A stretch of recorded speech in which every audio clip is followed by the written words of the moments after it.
Proving who is at fault when you've been injured.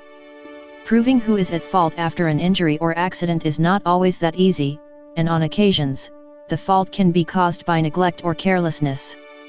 While it may be easy for the injured person to point their finger at who they think is at fault, before they receive compensation, they need to legally determine whose fault the accident was. Proving who is liable. Accidents are predominantly due to carelessness. When it comes to deciding who is at fault, the general rule is if one of the people involved in the accident was less careful than anyone else involved, it is likely to be their fault. This means the person who was at fault may have to pay for at least some of the damages, injuries, that the more careful person suffered from.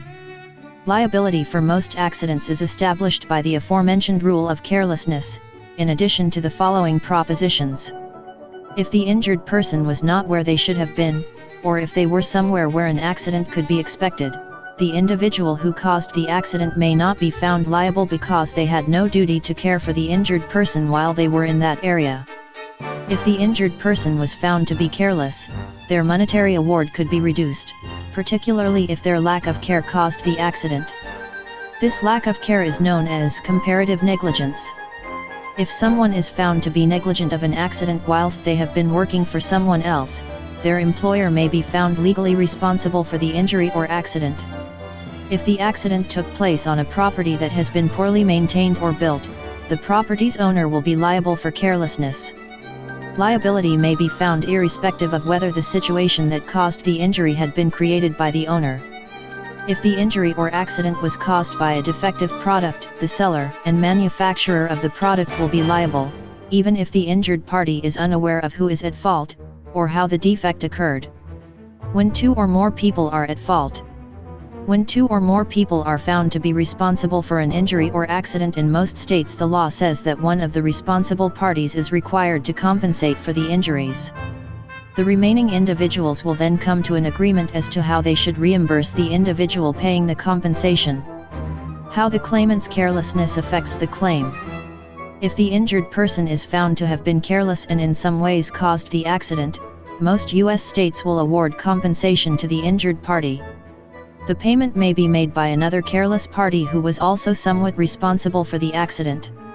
Another individual's liability will be determined by comparing their carelessness with the injured person's. The liability will be determined by a percentage, and the percentage will then determine how much they will have to pay the injured party. This is also known as comparative negligence. How a liability percentage is decided.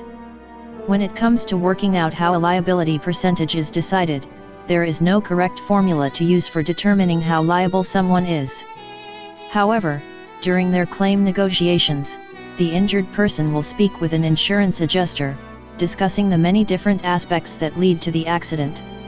The injured party's carelessness will also be part of the discussion, and the insurance adjuster will work out how much the claim is worth.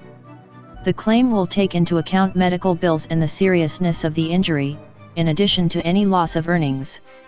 If you have been careless, compensation in different U.S. states.